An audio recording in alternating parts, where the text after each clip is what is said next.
Surabaya adalah ibu kota Provinsi Jawa Timur, sekaligus kota metropolitan terbesar kedua di Indonesia. Surabaya juga merupakan salah satu kota tujuan pendidikan, khususnya pendidikan tenaga kesehatan di Indonesia yang sangat diperhitungkan.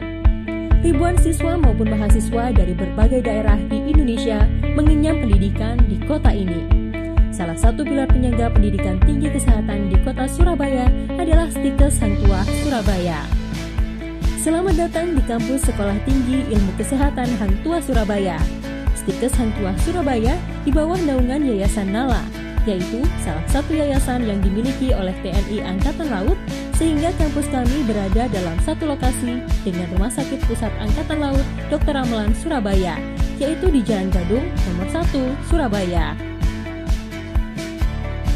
Stikes Hang Tuah Surabaya hadir untuk memenuhi kebutuhan tenaga kesehatan di rumah sakit, klinik kesehatan, puskesmas, maupun tempat pelayanan kesehatan lain, baik yang berafiliasi dengan TNI Angkatan Laut, pemerintah, maupun fasilitas pelayanan kesehatan swasta, serta memberi kesempatan pada putra-putri anggota TNI, khususnya TNI Angkatan Laut, serta keluarganya untuk meningkatkan jenjang pendidikan tinggi, dan juga memberi kesempatan kepada putra-putri terbaik bangsa Indonesia untuk menjadi tenaga kesehatan profesional yang memiliki kompetensi, berbudi pekerti luhur, tangguh, sehat, cerdas, patriotik, berdisiplin, kreatif, produktif, dan profesional.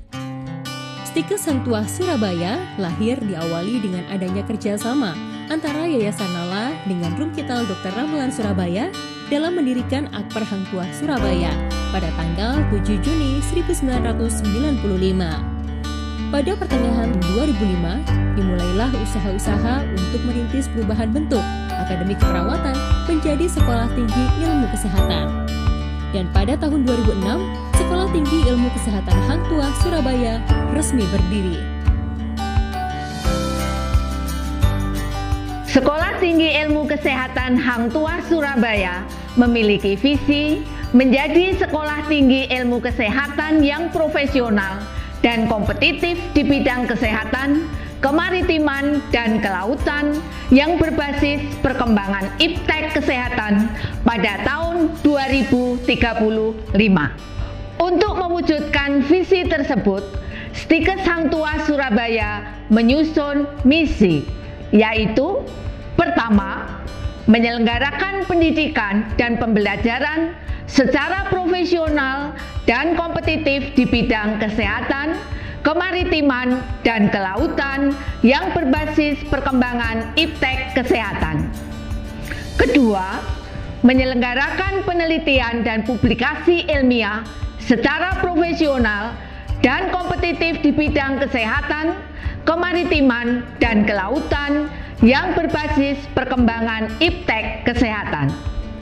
Ketiga, menyelenggarakan pengabdian kepada masyarakat secara profesional dan kompetitif di bidang kesehatan, kemaritiman, dan kelautan yang berbasis perkembangan iptek kesehatan. Keempat, menyelenggarakan tata kelola kelembagaan secara profesional dan kompetitif di bidang kesehatan, kemaritiman, dan kelautan yang berbasis perkembangan iptek kesehatan. Kami menerapkan tata nilai di lingkungan Stikes Hang Tuah Surabaya yang mendasari sikap dan perilaku seluruh sivitas akademika. Tata nilai yang kami laksanakan adalah cerdas. Cerdas merupakan singkatan dari nilai-nilai luhur yang kami yakini, yaitu caring, excellent, respectful, disiplin, altruistik, dan smart.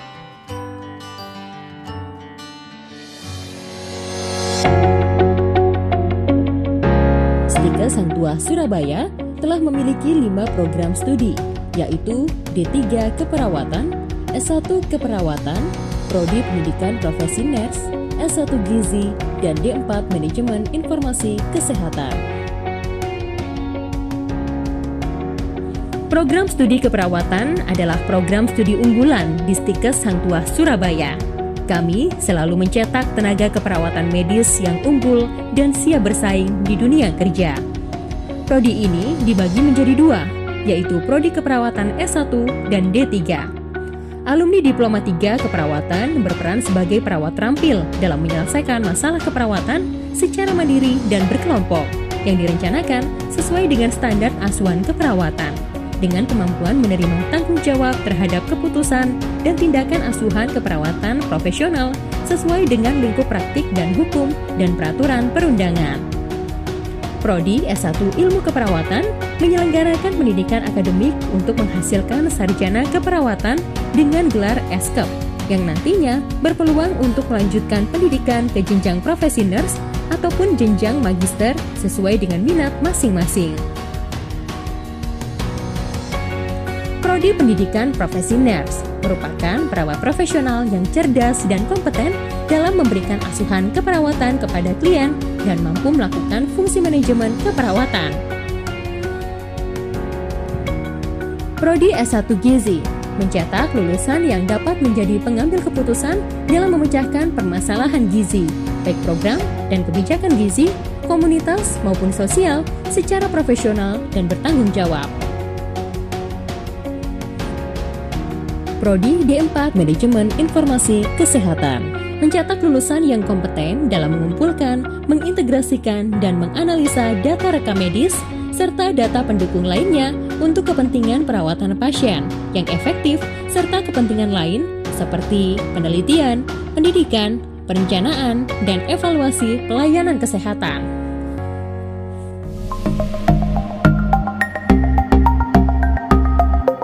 Sarana pembelajaran yang lengkap sangat diperlukan untuk menunjang efektivitas pembelajaran offline guna meningkatkan kompetensi mahasiswa. Sarana yang terdapat di Stikes Hang Tuah Surabaya adalah Lab Keperawatan Dasar, Keperawatan Medikal Bedah dan Gawat Darurat, Lab Keperawatan Maternitas dan Anak, Lab Jiwa, Komunitas dan Keluarga, Jiwa dan Gerontik, Laboratorium Biomedik, Anatomi dan Ruang Tutorial, Lab Skill yang terdiri dari 2 lantai untuk meningkatkan skill prosedur, Lab Komputer, Perpustakaan, terdiri dari ruang baca, ruang internet, dan ruang pelayanan.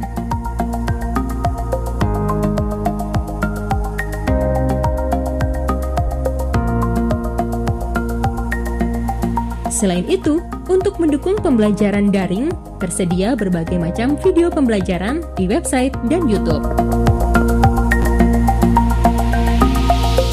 Indonesia sebagai negara maritim terbesar dunia memiliki sejumlah wilayah laut, pesisir, dan pulau-pulau kecil yang luas dan bermakna strategis dalam pembangunan ekonomi nasional.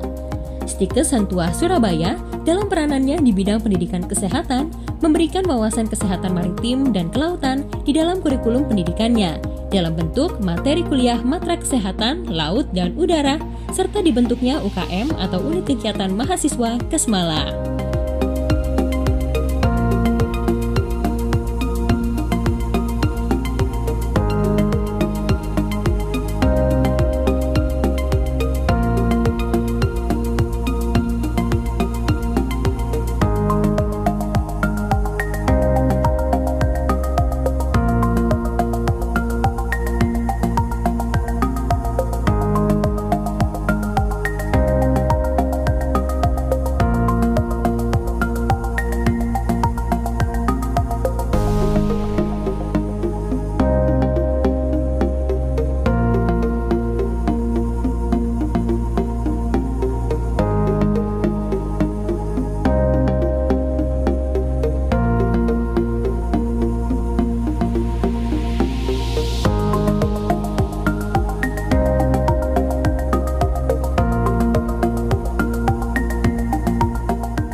Stikes Hang Tuah Surabaya telah bekerja sama dengan instansi untuk penyerapan lulusan, yakni RSPHL Dr. Ramelan Surabaya, Rumah Sakit Mitra Keluarga Group, National Hospital Surabaya, Siloam International Hospitals.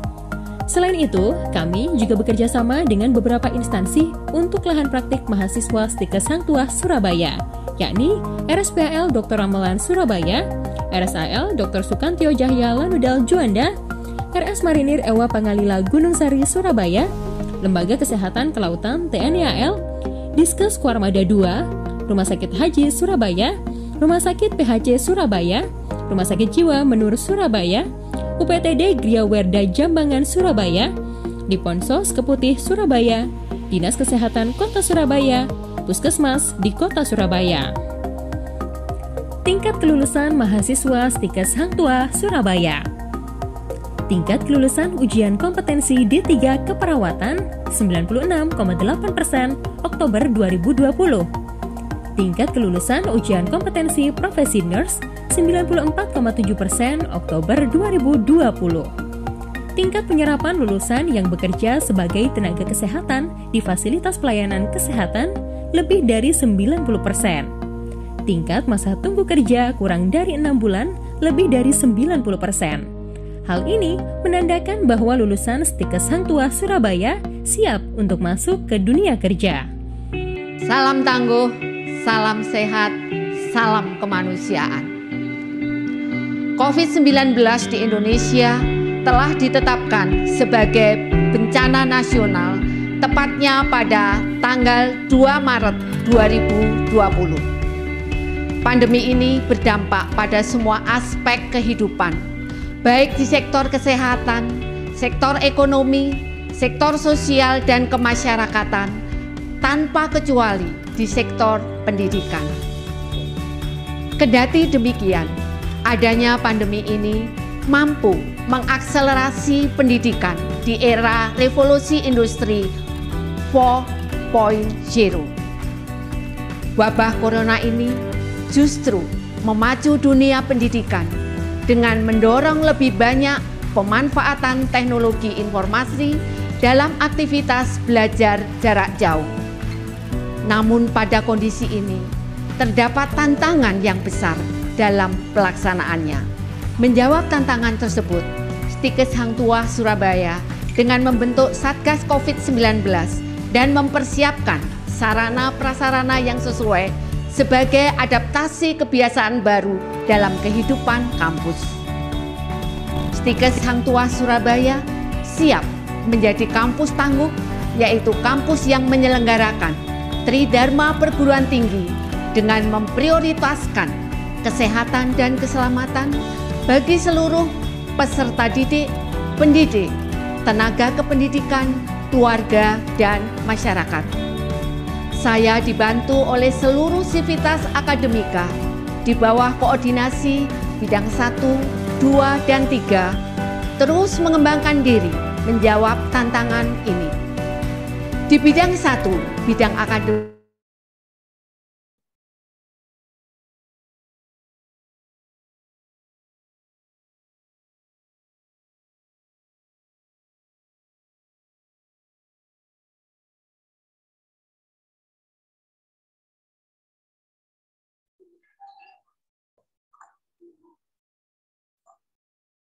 Oke, Assalamualaikum warahmatullahi wabarakatuh. Bismillahirrahmanirrahim.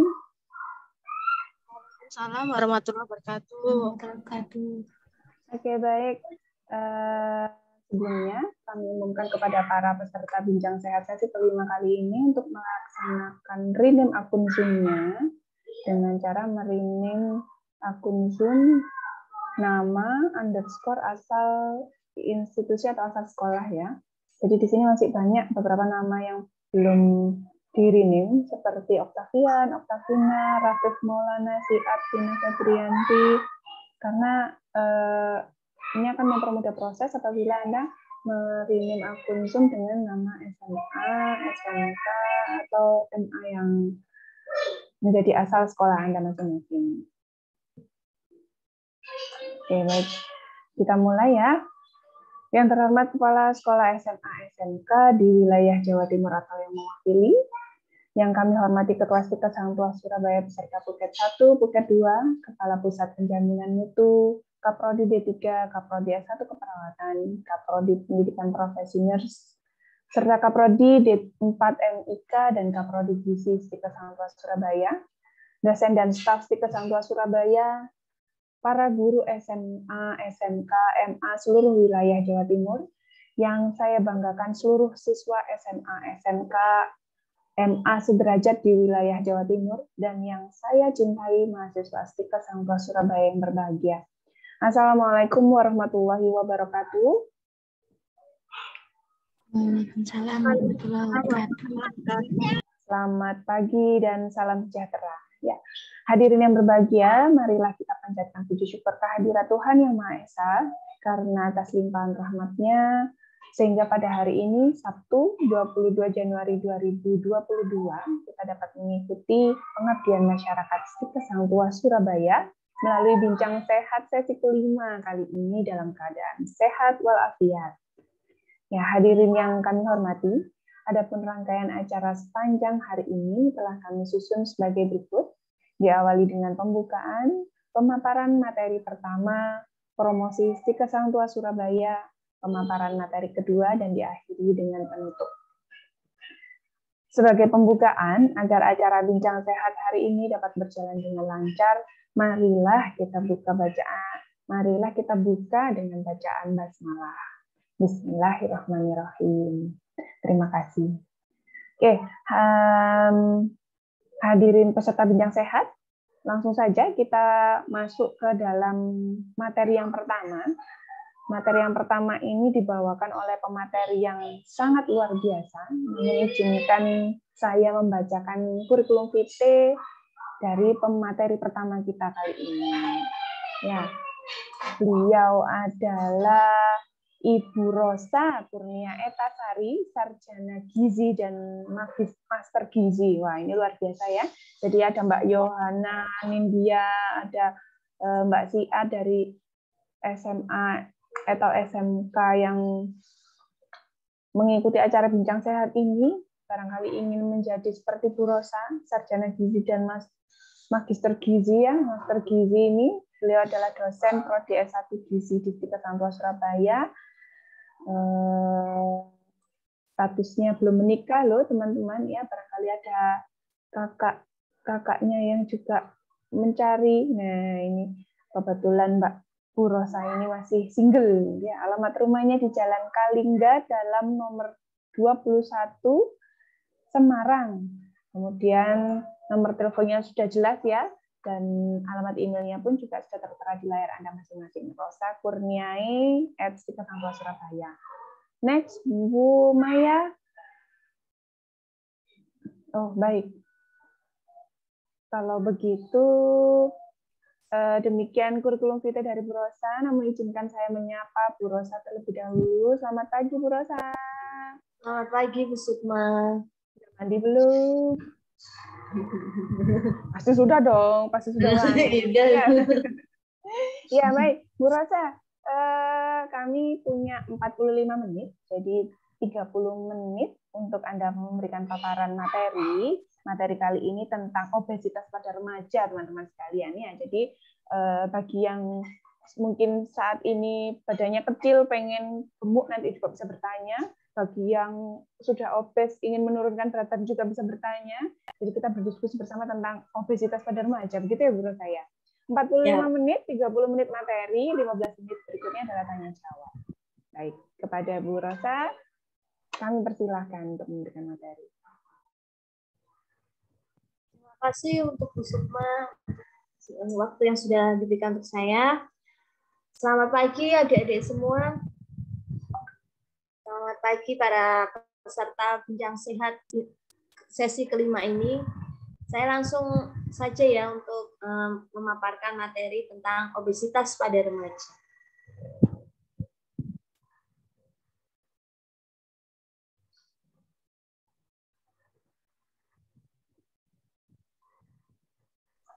Sudah terlihat, Bu Rosa? Sudah. Ya, terima kasih Bu Sukma. Baik, di sini saya akan mungkin ini ya, obesitas itu kan di kalangan remaja mungkin di zaman-zaman sekarang kan meningkat ya, apalagi di Indonesia semakin banyak. Gimana caranya biar tetap makannya banyak tapi tetap bisa seimbang, apa untuk IMT-nya, untuk berat badannya pun tetap seimbang, itu bagaimana? Nah, ini nanti saya akan lebih lanjut untuk pembahasannya. Nah, jadi fakta-fakta yang ada di Indonesia maupun di luar bahwa obesitas menurut data WHO itu lebih dari 340 juta anak dan remaja ya yang berusia 5 sampai 19 tahun itu mengalami kelebihan berat badan ya, atau yang dinamakan dengan obesitas. Dan ini data ini saya ambil pada WHO 2020. Nah, datanya pada tahun 2018. Nah, untuk prevalensi kelebihan berat badan itu tertinggi terdapat di wilayah Amerika. Nah, kemudian tapi terendahnya ada di wilayah Southeast Asia, ada terdapat di Asia ya. Nah, yang ada di Indonesia untuk data Riskesdas tahun 2018 pada anak usia 5 sampai 19 tahun itu sebanyak 18,8% itu kelebihan berat badan. Dan yang kelebihan berat badannya yang dimaksud adalah overweight ya, masih statusnya adalah untuk IMT-nya adalah di bawah 30 ya. Jadi kalau sudah di atas 30 itu mengalami obesitas. Jadi 10,8% itu mengalami obesitas. Oke, selanjutnya. Nah, kenapa masa remaja itu penting ya? Karena apa? Karena remaja itu merupakan masa transisi, masa peralihan ya dari yang anak menuju remaja. Jadi itu proses pertumbuhannya. Jadi masa puber, masa mencari jati diri dari anak menuju dewasa itu. Kemudian untuk gizi seimbang ya, gizi seimbangnya pada masa ini itu sangat ditentukan dengan apa? Kematangan. Jadi kematangan pada di masa remaja ini ya, untuk kedepannya, untuk masa depannya gitu ya.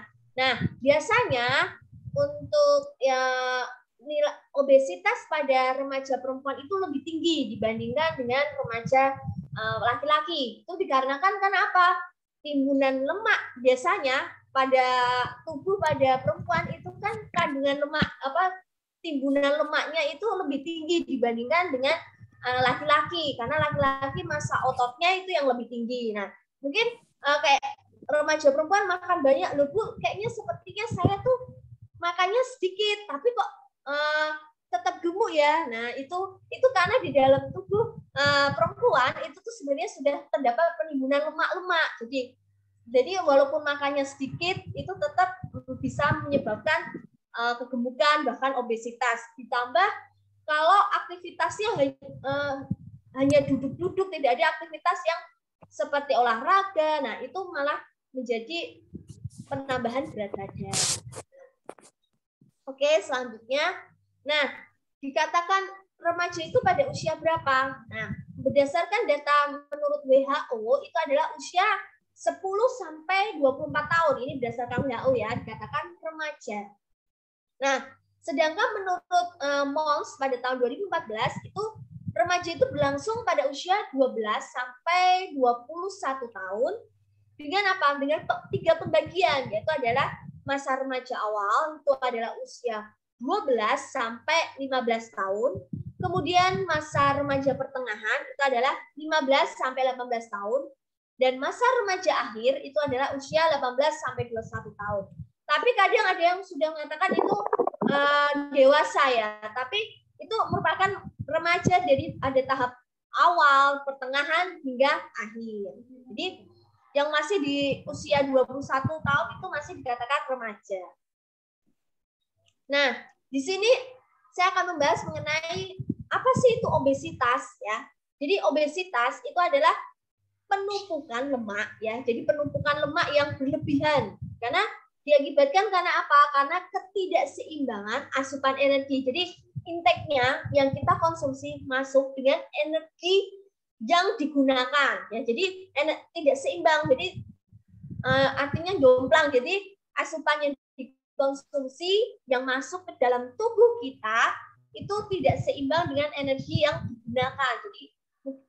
Jadi dengan misalnya seperti ini. Jadi kita makan banyak atau ngemil biasanya. Saya tuh tidak makan nasi, tapi ngemilnya yang banyak. Nah, itu kan otomatis kayak penimbunan lemaknya pun semakin banyak ya. Sedangkan dia tidak memiliki aktivitas, apalagi ini masih daring ya, mesti aktivitasnya masih kurang. Nah, itu tuh bisa menyebabkan munculnya mulai akhirnya kenaikan berat badan. Kemudian Nah, obesitas itu merupakan masalah kesehatan di seluruh dunia, ya.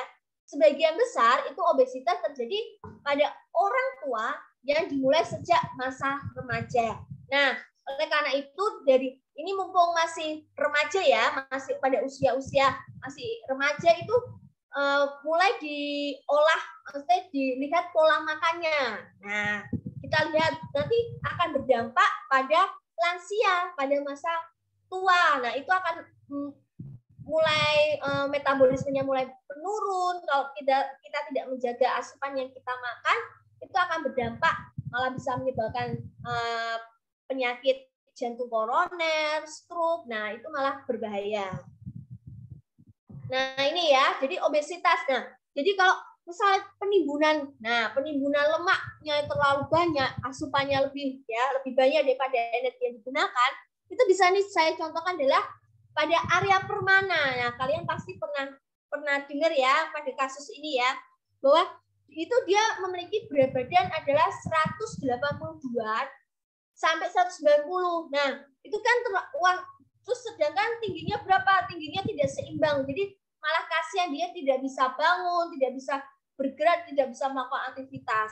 Nah, itu pasti akan IMT-nya adalah lebih dari 30 kg per meter kuadrat. Nah, jadi kasus pada area ini bisa menjadi pembelajaran bagi adik-adik semua ya. Jadi mulai sekarang mulai mengatur pola makannya. Jadi asupan yang dimakan. Jadi yang kalian makan sekarang harus kalian perhatikan sekarang ya, karena itu akan berdampak, bisa menyebabkan apa? Bahaya obesitas. Itu bisa dilihat bahwa bisa menyebabkan diabetes. Nah, itu untuk jangka panjang. Mungkin bagi kalian, loh, kok sekarang belum berdampak ya, Bu? Nah, itu nanti jangka lamanya, jangka itunya akan bisa mengakibatkan seperti stroke, gangguan pernapasan, lalu penyakit ginjal, nah kemudian radang sendi, nah hipertensi dan sebanyak ini ya.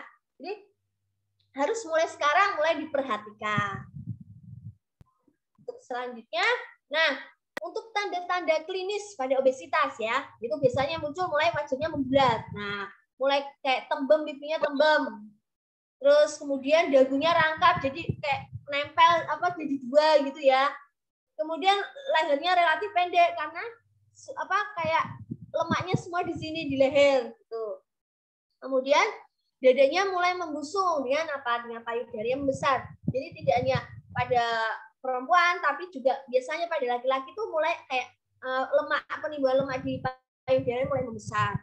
Kemudian perut membuncit. Nah, membuncit sampai berlipat, bahkan sampai ada 3 lipatan ya, dan berlipat. Kemudian tungkai X, jadi tungkainya kayak nempel gitu ya, tungkai ini terus saling menggesek. Itu biasanya adalah ciri dari yang mulai sudah mengalami obesitas. Nah, di sini saya akan menjelaskan mengenai IMT. Apa sih? Mungkin bagi kalian belum tahu ya, IMT adalah indeks massa tubuh. Jadi yaitu indeksnya ini tuh indeks sederhana ya. Jadi dari berat badan terhadap tinggi badan yang digunakan untuk mengklasifikasikan kelebihan berat badan dan obesitas pada remaja, pada orang dewasa pun juga bisa. Jadi IMT ini rumusnya adalah berat badan kilogram dibagi dengan tinggi badan kali tinggi badan, jadi meter kuadrat. Ini bisa kalian hitung ya. Jadi mulai sekarang kalian lihat bahwa apakah saya memenuhi, apakah status gizi saya sudah normal atau dikatakan gemuk atau obesitas. Nah, itu bisa kalian lihat ya. Jadi kalau dikatakan normal adalah IMT-nya adalah 18,5 sampai 25. Nah, itu bisa kalian hitung. Jadi misalnya berat badannya, ini saya ya, contohnya adalah berat badan saya 52 dengan tinggi badan 152 dan IMT saya adalah 24,9. Nah, itu masih dikatakan normal. Nah, itu nanti mulai kalian hitung ya, kalau yang ingin tahu apakah status gizi saya tuh sudah dikatakan normal atau gemuk atau obesitas. Nah, itu. Oke, nah untuk mengukur lingkar perut itu pada laki-laki ini di Indonesia ya, untuk datanya adalah pada di Indonesia untuk laki-laki adalah lebih dari 90 cm. Nah, sedangkan pada perempuan itu adalah lebih dari 80 cm. Nah, gitu. Ini kalau lingkar perutnya mulai diukur ya, jadi diukur itu lebih dari 90, wah itu sudah mulai was-was ya. Jadi kita harus memperhatikan bahwa apakah saya harus diet atau mengurangi karbohidrat atau bagaimana. Nah, itu perlu diperhatikan. Jadi bisa dilihat lagi ya. Untuk penghitungannya adalah berat badan per tinggi badan. Jadi meter kuadrat ya. Tinggi badan kali tinggi badan. Itu bisa kalian nanti hitung. Nah, ini untuk klasifikasinya. Jadi ini berdasarkan hasil dari WHO bahwa ini datanya bahwa sama kayak yang tadi adalah di Indonesia. Sedangkan ini berdasarkan dari luar negeri bahwa berat badan yang kurang itu adalah underweight atau dikatakan underweight itu adalah kurang dari 18,5. Dan dikatakan berat badannya normal itu adalah 18,5 sampai 22,9. Nah, malah di luar itu 22,9 itu batas normalnya. Nah, sedangkan 23 sampai 24,9 itu sudah beresiko. Jadi harus waspada. Dan untuk obesitas 1 itu kan karena di sini ada dipilah ya, di luar itu ada obesitas berdasarkan data hasil dari WHO bahwa obesitas 1 dan obesitas 2 itu ada dua ya. Jadi obesitas 1 itu adalah 25 sampai 29,9. Itu dikatakan IMT-nya obesitas 1. Kalau obesitas 2 itu adalah lebih dari 30. Oke. Selanjutnya faktor yang mempengaruhi terjadinya obesitas. Di sini adalah berat lahir. Kenapa berat lahir itu sangat mempengaruhi obesitas? Itu karena apa? Faktor selain berat lahir itu juga disebabkan karena faktor sosial ekonomi ya. Jadi kalau perempuan yang melahirkan dengan status sosial ekonominya yang rendah itu bisa menyebabkan malah berat badan lahirnya itu rendah dan semakin beresiko pada terjadinya obesitas. Tuh. Karena kandungan yang pada perempuan yang melahirkan itu kecukupan zat gizinya tuh kurang di saat hamil. Nah, sehingga akan melahirkan dengan berat badan lahir yang rendah.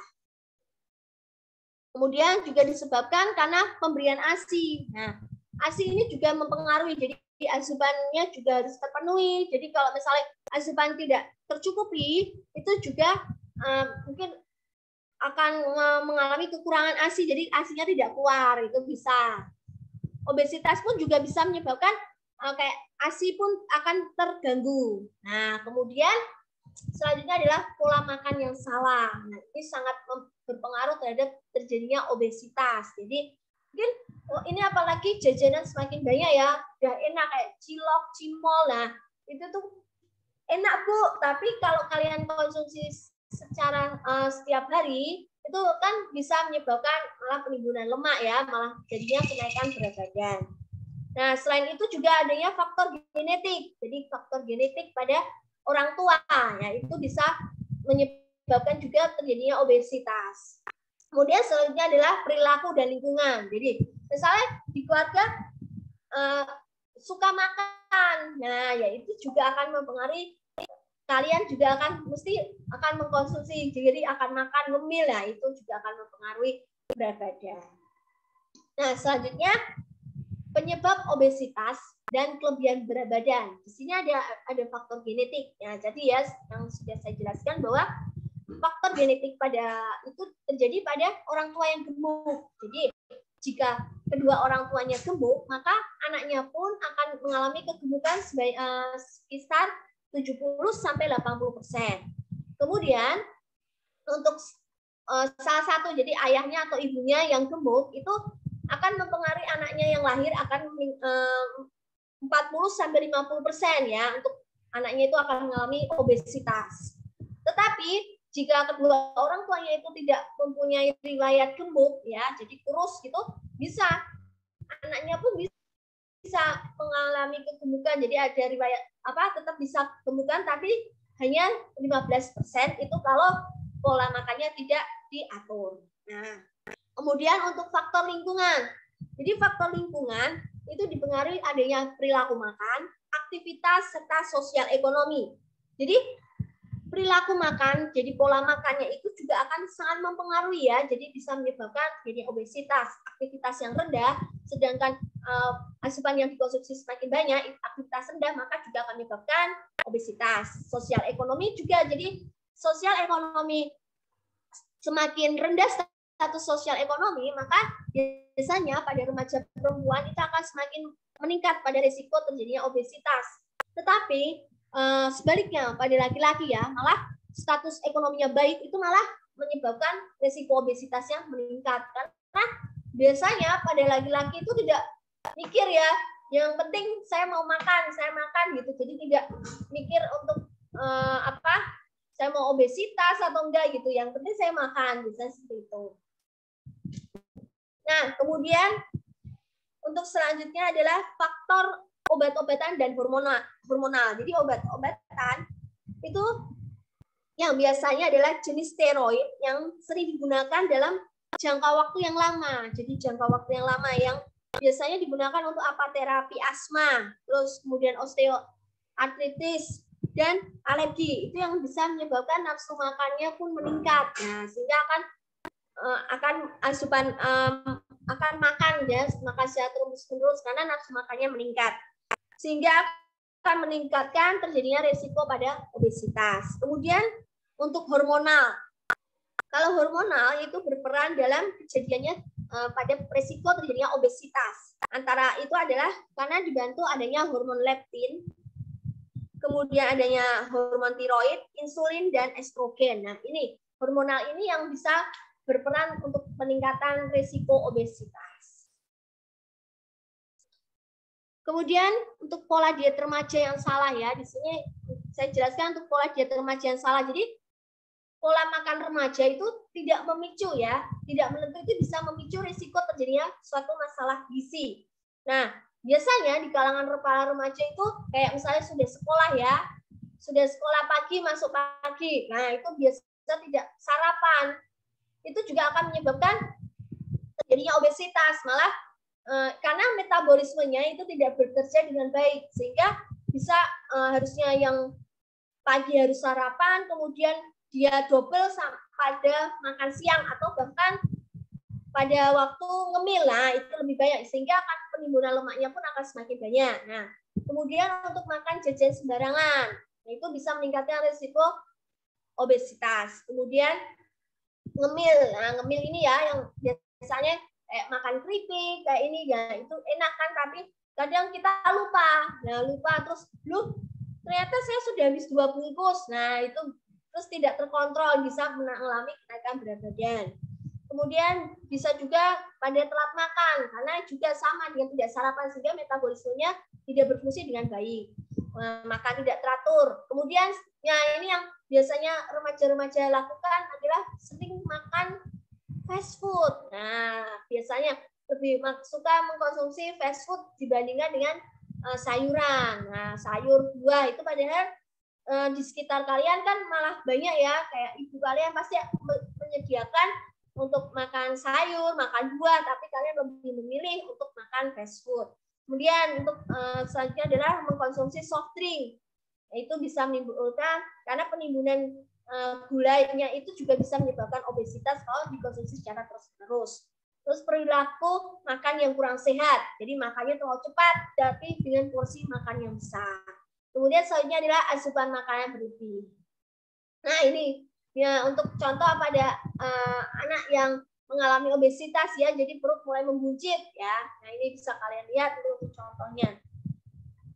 Nah, dampak dari obesitas ini adalah dampak metabolik. Jadi metaboliknya itu bisa dilihat dengan lingkar perutnya ya. Pada pria tadi adalah lebih dari 90 cm. Nah, itu bisa mempengaruhi ya, dan wanita itu adalah 80 cm.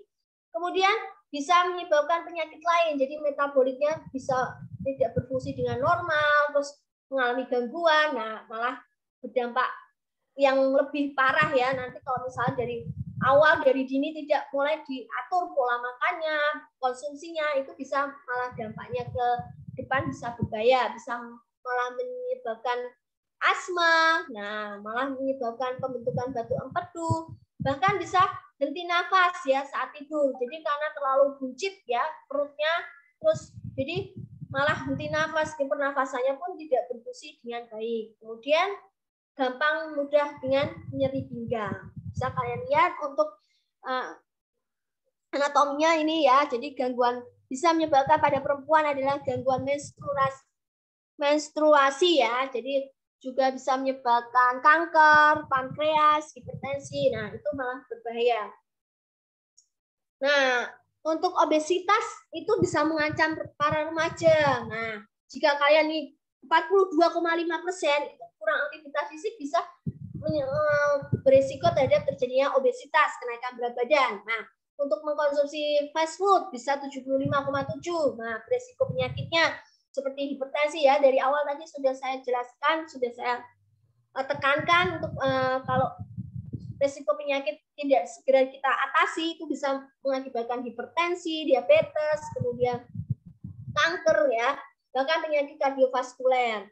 Nah, pencegahannya adalah bisa dengan apa? Dengan mengatur pola makan dan porsi makan. Jadi kita harus mulai mengatur pola dan porsi makan minum ya. Jadi perbanyak konsumsi buah dan sayur, kemudian banyak dengan aktivitas fisik, kemudian hindari stres dan cukup tidur. Ya, cukup tidur, maka metabolismenya pun akan berfungsi dengan baik. Jadi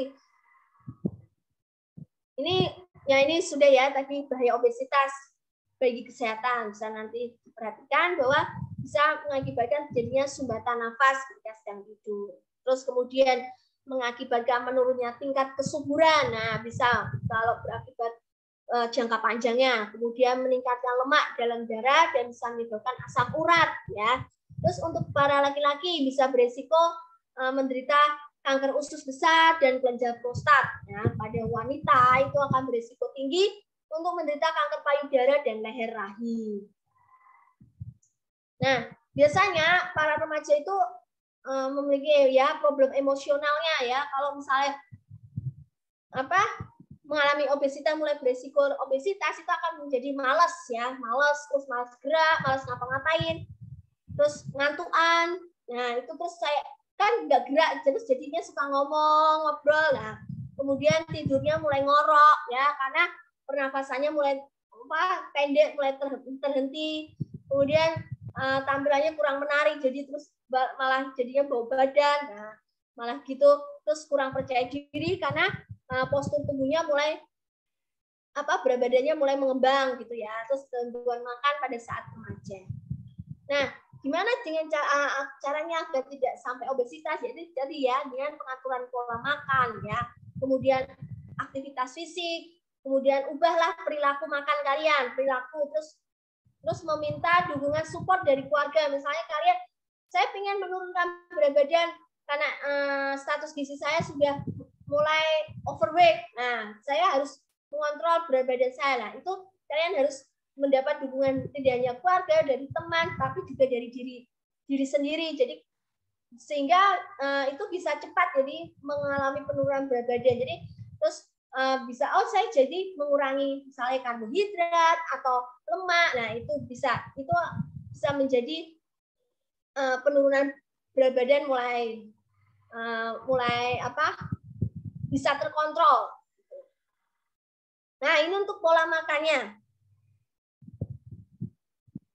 Jadi di sini saya berikan untuk pola makan yang seimbang, jadi dengan tumpang gizi ya. Jadi dari bawah adalah aktivitas fisik ya. Jadi aktivitas fisik, kemudian mengalami kenaikan kerucut itu adalah karbohidrat. Jadi karbohidrat itu harus juga dikonsumsi. Jadi hanya 3-4 porsi, jadi tidak lebih. Nah, kemudian naik lagi ke C, itu adalah untuk sayur dan buah. Jadi 3-4 porsi ya. Sedangkan itu untuk sayur, dan untuk buahnya adalah 2-3 porsi. Kemudian itu dalam 1 hari ya. Selanjutnya adalah naik lagi ke B, itu adalah lauk hewani maupun lauk nabati ya. Itu adalah sebanyak 2-4 porsi, dan yang paling atas ujungnya itu adalah gula, garam, dan minyak ya. Gula, garam, dan minyak itu harus dibatasi dalam 1 hari. Jadi semisal 1 hari itu gula adalah 4 sendok makan, kemudian garamnya adalah 1 sendok teh, dan minyaknya, nah minyak ini 1 hari itu kita harus mengkonsumsi 5 sendok makan saja ya. Biasanya itu yang lebih dalam 1 hari, itu yang biasanya masih melanggar ya untuk minyak ya, untuk minyak dalam 1 hari. Dan jangan lupa selalu minum air putih sebanyak 8 gelas.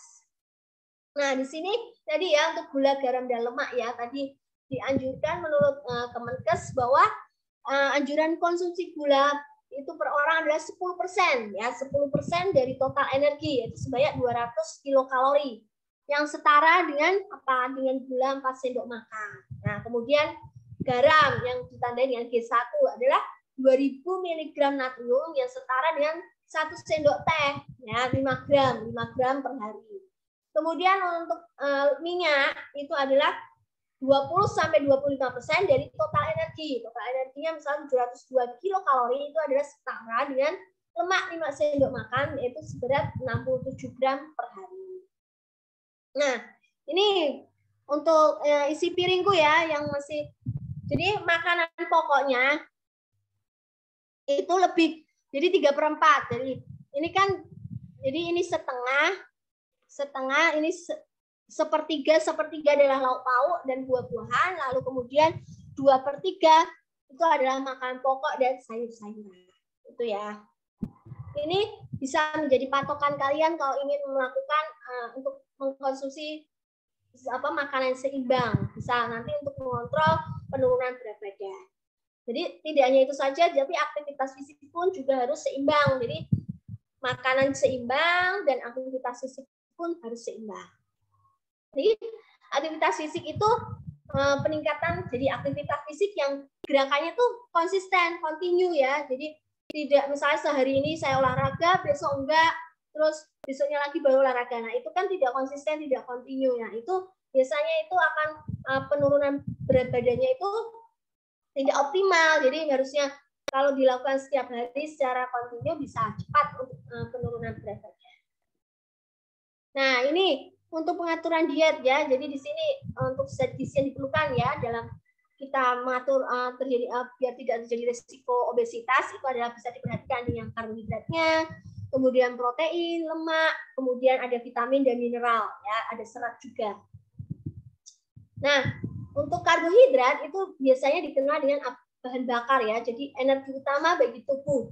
Nah biasanya karbohidrat itu ada di dalam jagung, ubi, kemudian sagu, kemudian ada di beras ya, beras merah, beras putih. Nah itu karena karbohidrat itu sebagai sumber tenaga atau sebagai sumber energi yang digunakan adalah untuk pemenuhan kalori. Nah tadi seperti yang di tumpang gizi seimbang tadi, bahwa di bawah adalah karbohidrat itu yang menjadi utama ya, jadi sebagai sumber energi utama bagi tubuh itu untuk karbohidrat.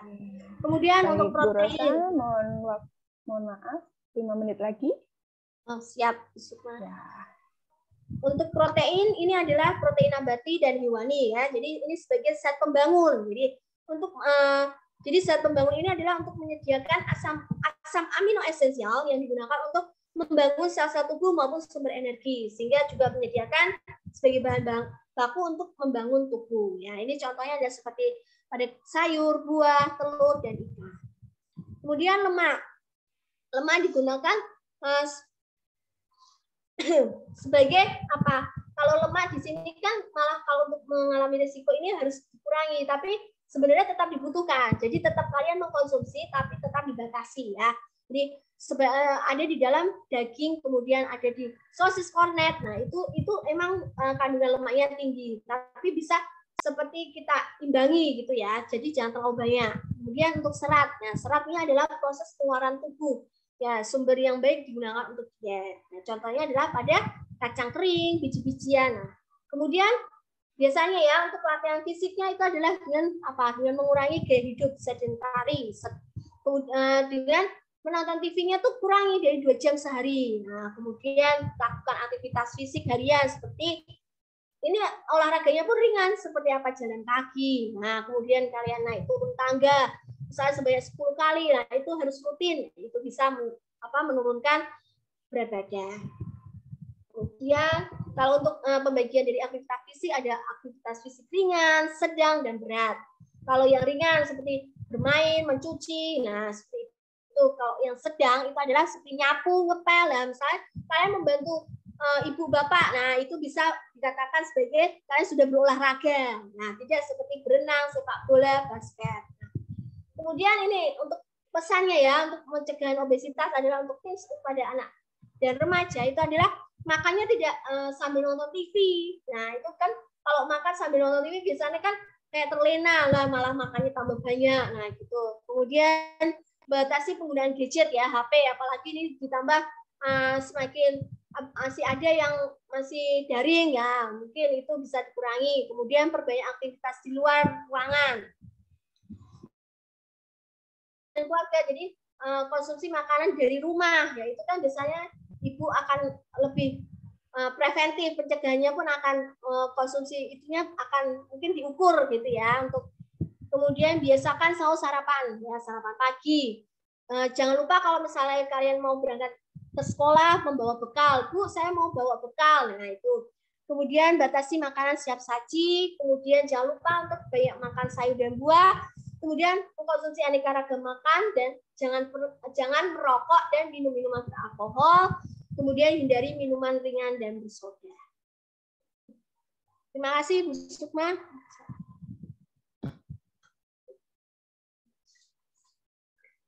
Oke, luar biasa sekali, Bu Rosa.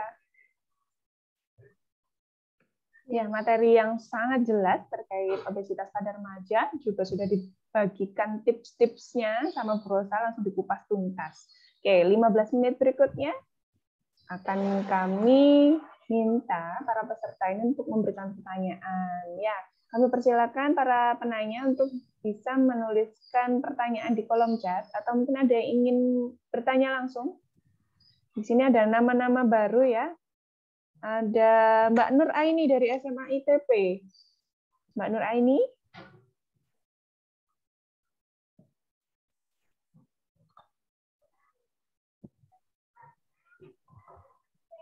Ada Mbak Nur Aini. Oke, kemudian ada Mbak Salsabila dari SMK Taruna Terpadu 1 Bogor. Nah, ini peserta kesayangan kita ini karena hampir sudah 5 kali bincang sehat, 4 kali hadir ini Mbak Salsabila. Bagaimana kabar Mbak Salsabila?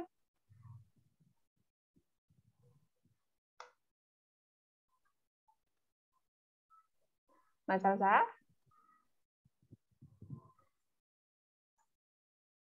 Oke, sepertinya mungkin masih ke belakang ya. Ada juga yang jauh-jauh dari Malang, dari Akademi Farmasi Putra Indonesia, ada Ajensa. Ajensa. Ya, salam kenal ya. Dari Malang.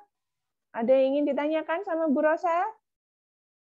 Mas Ajensa atau Mbak Ajensa Diva ini? Sepertinya perempuan ya. Ada juga Mbak Abidah dari SMK Plus Nahdlatul Ulama Sidoarjo. Halo, salam kenal Mbak Abidah.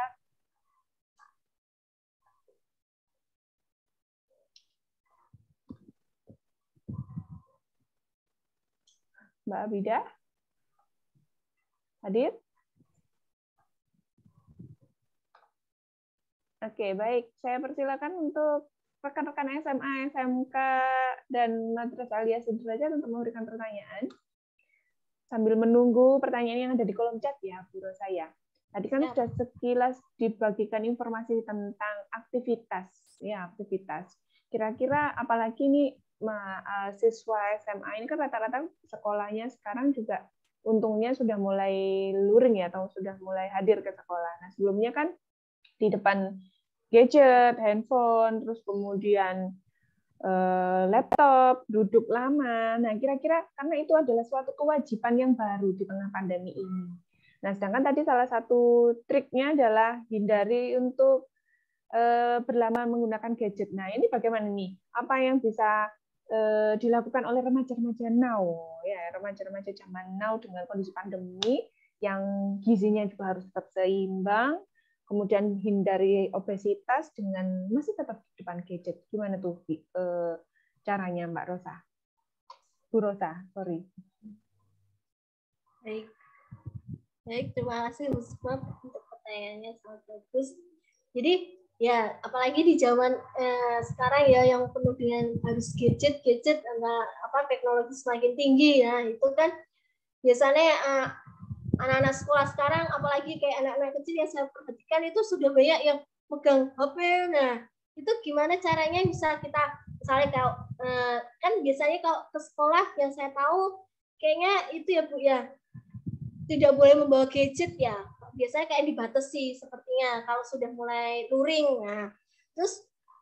Nah itu bisa kalian gunakan seperti melakukan kayak kalau tidak masih ada waktu senggang seperti main kayak waktu saya zaman dulu kan yang tidak ada gadget, saya main kayak apa, lari-larian, PK Umpet, nah kayak gitu kan malah bisa kayak mengontrol aktivitas fisiknya tidak hanya duduk dan ini, jadi bisa kayak bermain di luar. Nah, seperti itu. Nah, terus untuk mengontrol pola makan. Nah, kalian harus biasakan misalnya seperti, Bu, saya dari diri kalian bisa berubah jadi bisa membawa bekal. Saya misalnya, Bu, saya mau membawa bekal. Biasanya nih remaja-remaja tuh gengsi, Bu. Biasanya kalau untuk membawa bekal. Nah, itu biasanya tuh kayak, lah nanti dibilang, kok kamu makannya gini, nggak gaul, nggak, biasanya kan apalagi fast food kan, zaman-zaman sekarang kalau nggak makan di McD atau di KFC kayaknya nggak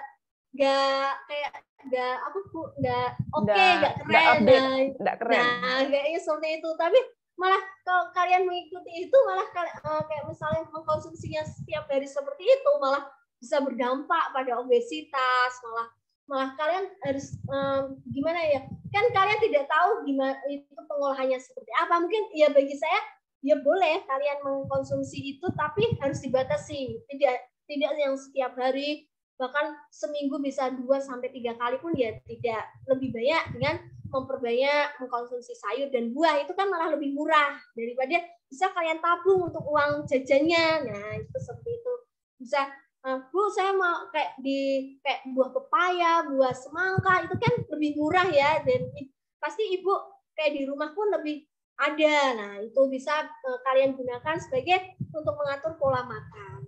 Itu Bu Sukma. Oke, bagus sekali penjelasannya, sudah jelas ya Bu Rosa. Jadi harus tetap dilakukan aktivitas, mungkin bisa dengan ekskul ya, bermain. Terus kemudian olahraga lainnya sesuai dengan hobi, ditambah makanannya pun juga harus tetap seimbang tadi ya. Jauhi fast food tadi juga. Oke, baik. Oke, kita lanjutkan dengan pertanyaan yang ada di kolom chat. Ini sepertinya peserta kesayangan kita dari SMK Taruna ya. SMK Taruna. Sorry, sebentar. Ini tadi barusan yang buka sound siapa ya? Jangan-jangan ingin bertanya langsung. Selamat pagi, Bu. Mau tanya. Selamat pagi. Ya, Amelia. Kalau boleh tahu, Amelia dari mana? Dari SMK Ketintang, Surabaya.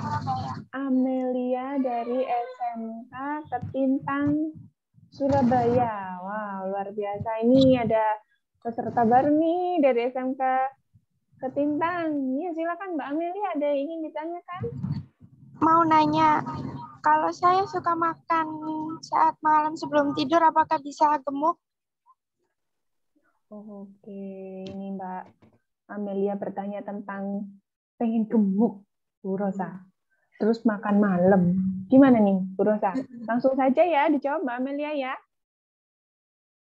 Oke. Terima kasih Mbak Amelia. Wah, pertanyaannya bagus ya. Jadi kadang, Bu, kok saya mau lapar di malam hari, terus pengen makan. Nah, Jadi sebenarnya dalam proporsi makan yang baik itu lebih banyak pada makan siang. Jadi misalnya makan pagi itu berapa 20%-nya gitu ya. Jadi terus untuk makan siangnya bisa 50%.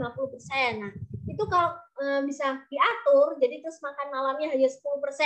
Misalnya kalian dengan apa? Jangan makan nasi. Jadi kalau sudah di atas jam 5 ya, biasanya remaja-remaja sekarang tuh, Bu, saya tuh lapar, saya mau makan kayak nasi goreng babat, terus kemudian apa yang gongso-gongso, yang apa gitu. Nah, itu malah bisa mengakibatkan malah jadinya kenaikan berat badan. Jadi misalnya kalian bisa mengkonsumsi hanya makan sayur atau buah, terus atau jus-jusan, jus kalian buat jus atau apa gitu.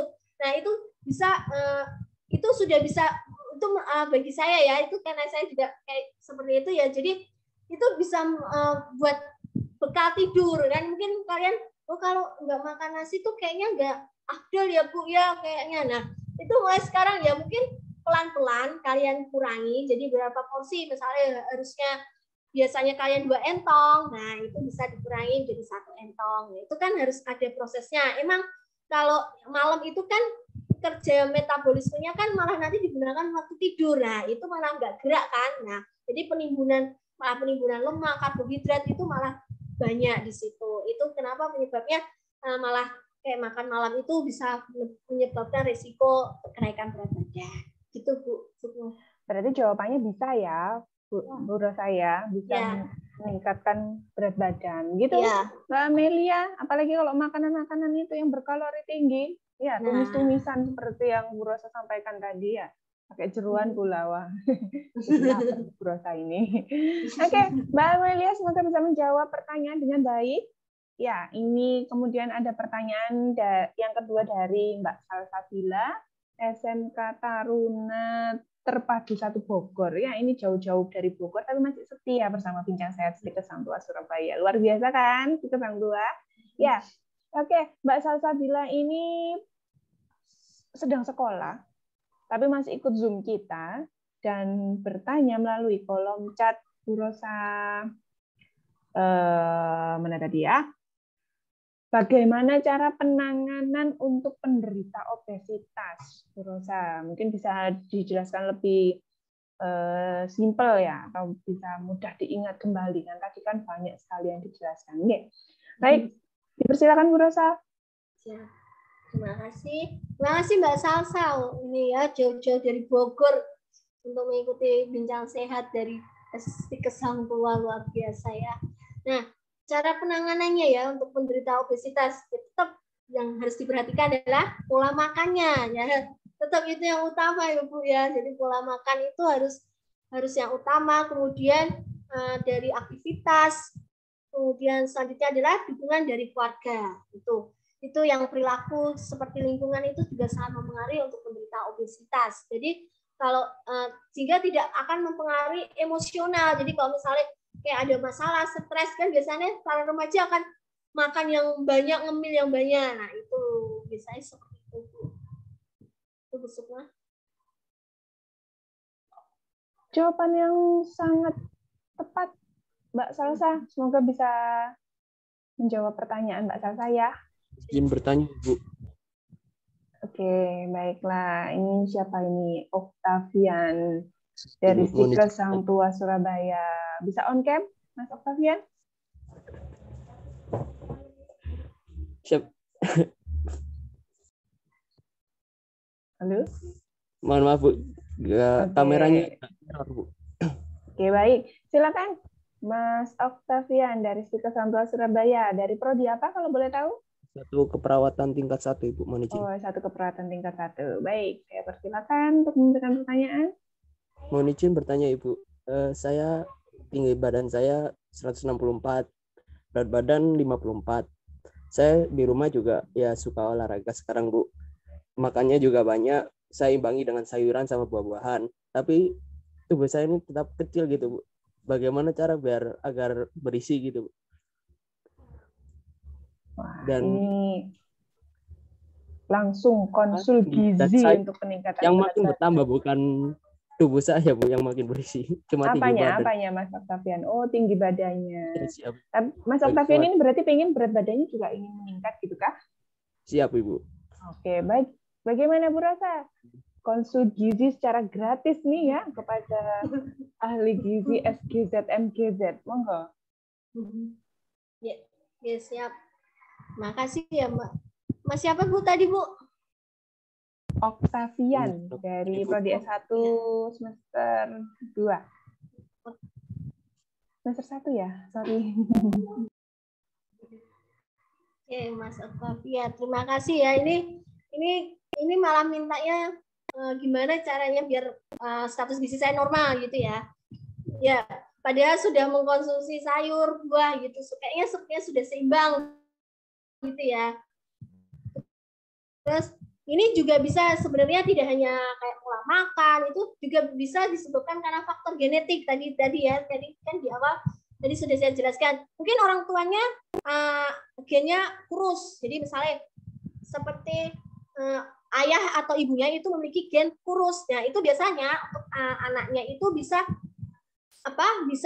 menurun. Jadi bisa walaupun makannya banyak, Bu, kayaknya saya tuh sudah makan sayur, buah gitu. Tapi kok kayak badan saya kok tidak nambah-nambah ya, Bu ya. Tidak.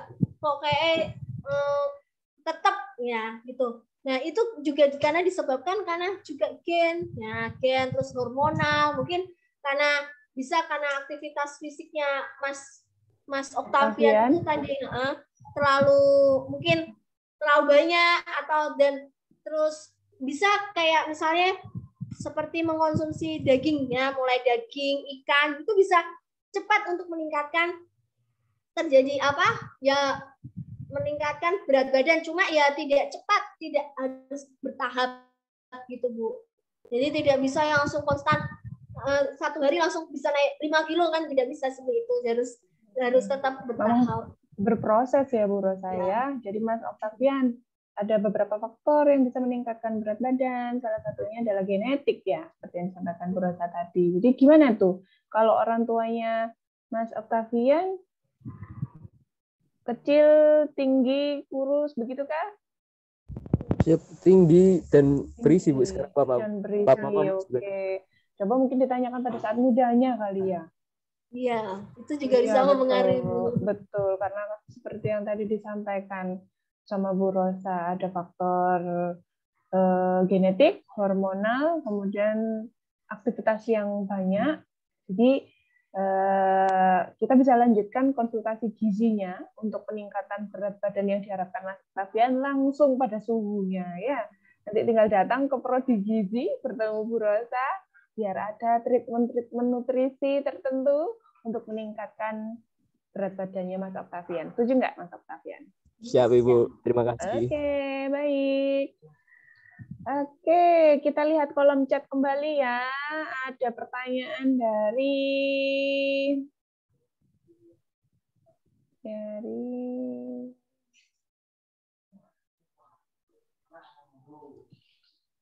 PKN Bangkingan.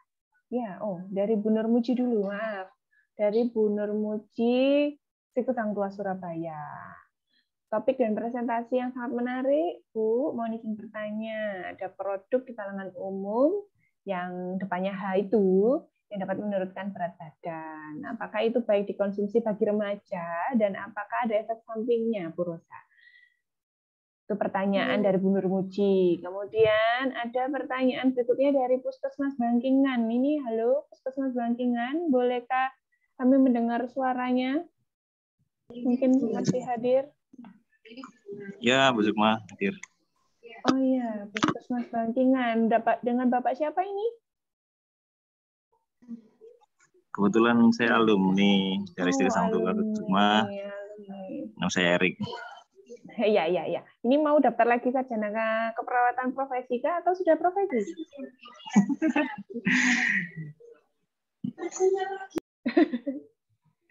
Iya, ini namanya pun juga tidak disebutkan, ini alumni. Baik, nah ini dari Puskesmas Bangkingan bertanya tentang orang yang sering makan namun sulit bertambah berat badannya. Hal tersebut karena hal apa? Padahal yang dimakan sudah banyak kalori, apakah ada faktor lain seperti psikis dan lain-lain, Bu Rosa? dua dulu atau diberondong, Bu Rosa? Diberondong dengan pertanyaan. Dua dulu kah? Dua dulu ya. Kita lanjutkan dengan pertanyaan dari Bu Lela dan Ajenta. Oke, monggo Bu Rosa. Ya, ini tadi ya yang pertanyaan dari Bu Nur Muji ya. Nah, biasanya ada, ya Bu, teman saya pun juga menggunakan produk itu dan ada yang berhasil, tapi juga ada yang tidak. Itu mungkin karena juga teman saya sepertinya tidak continue untuk mengkonsumsi ini produk ini. Dan ini untuk remaja itu apakah baik untuk dikonsumsi? Sebenarnya juga saya juga tidak bisa mengatakan itu baik atau tidaknya, karena saya tidak, itu kan untuk menurunkan minum susunya itu bisa menurunkan berat badan ya, seperti itu. Nah, terus bisa menyebabkan efek samping. Sebenarnya kalau mau tidak hanya dari produk ini, kalau emang dia mau continue seperti pola makannya, aktivitasnya itu seimbang, bisa Bu tanpa menggunakan produk ini. Ini maksudnya untuk menggunakan ini biar cepat gitu, jadi biar instan. Biasanya lebih turunnya lebih banyak, tidak. Kalau yang alami kan biasanya lama untuk turunnya, seperti itu. Kemudian yang dari Puskesmas Bangkingan ini namun sulit tadi ya, seperti yang Mas Oktavian tadi ya Bu ya, sama hampir mirip pertanyaannya ya, karena ya jadi karena juga disebabkan karena faktor genetik juga Pak, terus kemudian juga bisa untuk faktor psikis, jadi faktor stres, jadi itu juga bisa mengakibatkan malah seperti metabolisme dalam tubuh harusnya berfungsi dengan baik dengan mengolah vitamin, mineral, dan karbohidrat, protein itu berfungsi baik, malah jadinya tidak normal ya. Itu bisa menyebabkan malah berat badannya semakin tidak diserap dengan baik. Ya. Begitu, akhirnya jadi malah penurunan ya. Menurut saya, baik. Begitu ya, Bu Nur Muji dan alumni Psikosantwa Surabaya yang sudah bekerja di Puskesmas Bangkingan. Ini luar biasa, tadi saya lupa sebelum bertanya namanya. Kami persilakan untuk mengirim nomor WA di kolom chat, karena nanti akan dicatat oleh Bu Maya. Baiklah, ada dua pertanyaan berikutnya.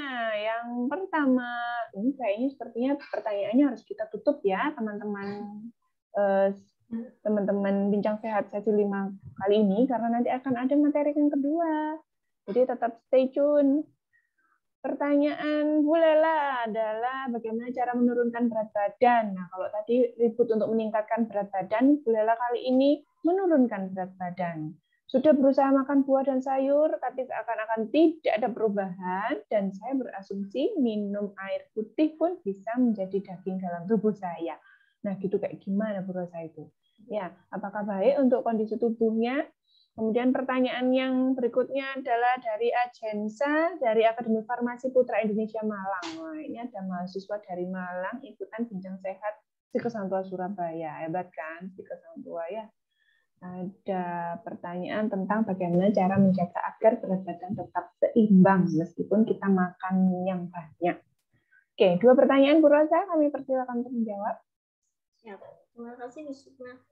Terima kasih Bu Lela untuk pertanyaannya, ya, luar biasa Bu Lela. Ya, jadi emang Bu, apalagi sudah usia di atas itu hormonalnya itu akan semakin meningkat Bu. Jadi bahkan ada yang menurun. Jadi kayaknya tuh minum air putih tuh malah jadinya bisa menyebabkan Bu kayak jadi daging. Nah itu biasanya itu karena juga faktor hormonal Bu. Jadi walaupun saya sudah makan buah sayur gitu kok, tapi kok ya tetap berat badan saya kok nggak turun-turun ya gitu.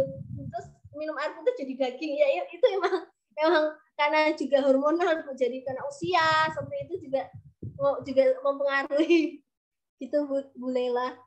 Oke, banyak faktor ya, salah satunya hormonal, psikis juga dan lain-lainnya gitu kali ya Bu saya. Wah, ini saya juga sepertinya ini.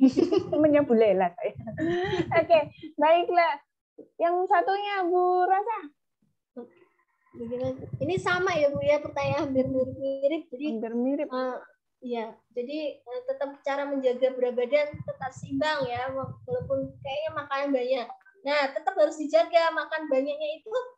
Nah, dilihat itu apakah kandungan lemaknya tinggi atau enggak. Nah, kalau seperti yang tadi saya bilang, seperti nasi goreng gongsong, nasi goreng babat. Nah, itu kan malah kandungan kolesterolnya tinggi. Nah, itu lemaknya minyaknya juga berapa. Tadi saya jelaskan bahwa lemak di situ adalah pengkonsumsian minyak adalah satu hari adalah 5 sendok aja. Nah, sedangkan di nasi goreng kan tidak mungkin hanya 5 sendok kan, Bu. Nah, itu kita harus melihat gimana caranya biar tetap terkontrol untuk berat badannya. Mbak Ajensa. Mungkin bisa ini ya, bisa setengah botol sendiri tuh. Minyak dalam nasi goreng. Tapi ya memang masih tetap enak ya, apalagi kalau lapar ya. Jadi harus diikuti dengan beberapa aktivitas, terus kemudian konsumsi sayur buah tadi, begitu ya Bu Rosa ya. Baik, sepertinya sudah tuntas pertanyaan dari materi yang telah disajikan oleh Bu Rosa tentang obesitas pada remaja. Jadi kalau bisa saya simpulkan, apabila Anda sekarang berada di posisi remaja, teman-teman SMA, SMK, dan madrasah aliyah sederajat, tips-tips tadi harus tetap diingat bahwa yang pertama tidak makan sambil nonton TV biar tidak kebelabasan gitu ya, makan snack langsung habis satu karung gitu ya. Kemudian batasi penggunaan gadget, mungkin bisa diimbangi dengan stretching setiap 1 jam gitu ya. Kemudian perbanyak aktivitas di luar ruangan seperti yang disampaikan Bu Rosa tadi. Mungkin ketika di sekolah bisa ikut ekstrakurikuler, jadi aktivitas di luar ruangan itu diperbanyak kan, metabolisme tubuh tetap meningkat gitu ya. Kemudian yang keempat ada biasakan makan dengan keluarga agar bisa tetap terpantau gizinya, terus kemudian dan sehat tentunya. Terus kemudian sarapan sehat juga harus dibiasakan, kemudian bekal makanan sehat pun juga perlu disiapkan, bahkan air putihnya jangan lupa, karena air putih tadi itu sudah termasuk di tumpeng ya, masuk di kolom yang E tadi. Kemudian batasi makanan siap saji, panganan olahan, jajanan, makanan yang manis, asin, dan berlemak, banyak makan sayur buah, mengurangi